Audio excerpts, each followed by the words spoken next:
Alright, welcome back to the Supercoach Nuff channel. In this video we're going to look at the Sportsdeck Dream Team for round 20 of the 2025 NRL season. Not doing team list today due to me being on the road at the time the team list drops, so recording this on Monday and I'll just put it up there on Tuesday. So good week again for us in Dream Team with a 999, just missed out on the 4 digits. But it was good enough to see us move up 10 more spots, so into 59th overall. Top 50 is well within reach right now. Perhaps the only issue is fast running out of trades. But if we have a look at the team this week, we had Connor Watson score a 57 and Cam McInnes score a 60. So solid contributions from our hooking duo. Terrell May as our captain was great with a 90. Probably one of the highest scores going around this week. Nafahu White with 56 as our other front row was really good. The second row we had Hudson Young with a 56, Horsburgh with a 56, so matching there from the Raiders, and Clark Matangi with a 41, but unfortunately has copped an injury. So with the sort of limited trades, we may just sort of hold and see if he can get back. But we do have an out there potentially. Isaiah Yeo was rested. He'll be back. As my headset decides to cut out. Eli Katoa with a 39. And Jacob Pressman with a 46. They're not too bad given they scored fairly low in Supercoach. So, we'll take those sort of scores. Very solid. The halves were quite good. Nico Hines with 44 was a bit below average, but Katoa with the 68, Hughes with the 67 was awesome. Cleary, another one who should be back on deck this week.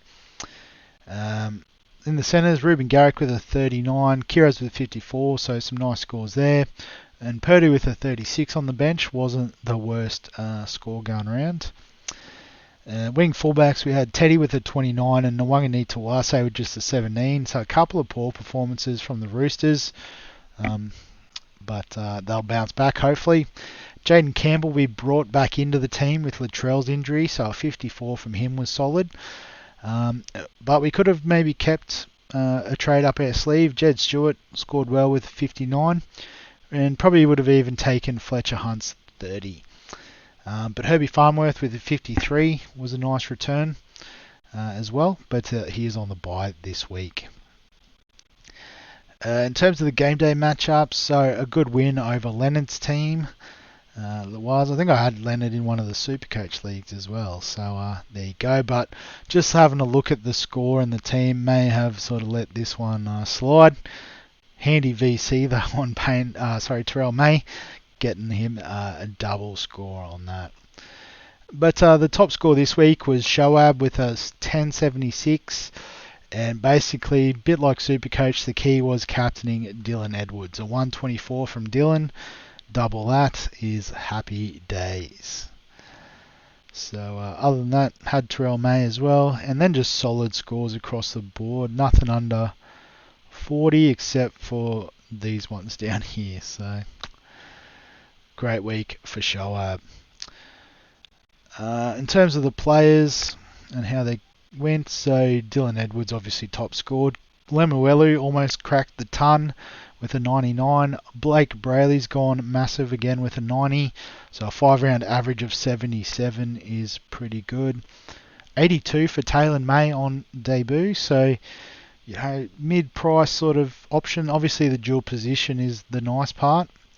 Well done to the 30 people who got him in this week. And even more well done to the 6 people who are on Lemuelu. That's very few and far between, but happy days for them. Lockie Galvin with 76. That's one I didn't see on the Supercoach radar this week. So interesting. Number 7. Bit of confidence after putting the match winner away. Definitely a point of interest. Other than that, nothing too crazy jumping out. Maybe a Drell Skelton, 1.7% owned, 68 points. Murray Taulagi, only 30 owners, getting 69 points out of him. Teague Wilton, only 15 owners, so definitely some good pods to look at potentially. On the break-evens, so Tolte still number 1. Dylan Edwards rockets up into number 2 with a negative 25 thanks to his 124. Obviously, if you've got the cash, he could be a nice option for the run home. Rinakama would be the cheapie of the week with 45 to back up his first round. So negative 22.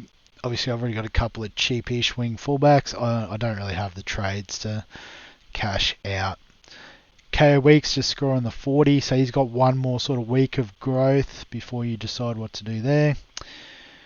Yeah, other than that, a few still in the negatives. Jed Stewart's making some good cash, so that's nice. Galvin with the negative break even. Could be, as I said, an interesting point of difference. And then we're starting to get into some positive territory there. So in terms of my team, I don't think I'm going to do any trades, unfortunately, just doing 2 up the sleeve. But I think with Kalamatangi out, we just put Isaiah in, nice and simple. With Katoa out, we put Cleary in, again keeping it simple. And then just with Farnworth, we need to do something. So I'm thinking if I trade in Purdue and then consequently trade in Hughes, so we'll sit the 3 gun halves in the flex. So then Payne Haas comes back in as well off the bye, so pretty sure that's a solid enough 18 for this week. So no need to stress there.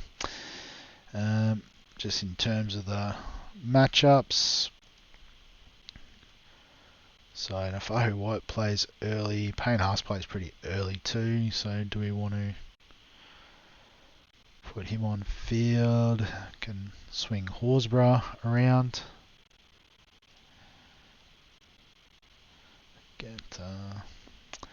Then Young goes on the bench. So Watson plays first, so McInnes on the bench is fine. So, yep, that's pretty much how the team will line up. Vice captain this week, so we do have a few in the Storm Roosters game we could look at. Both teams probably looking to bounce back from a disappointing result on the weekend.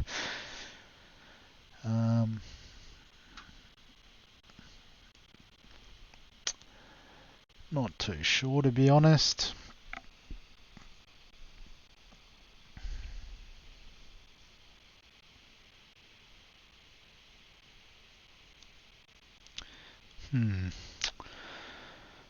Maybe we go just for pure upside with Nwanga Tuase. Don't know, not convinced, but we'll do that for now. Don't need to overthink it. And then the captaincy, I think there's a couple of options. Obviously, you could just go safe with a Haas or a May. But Cleary against the Tigers is pretty nice.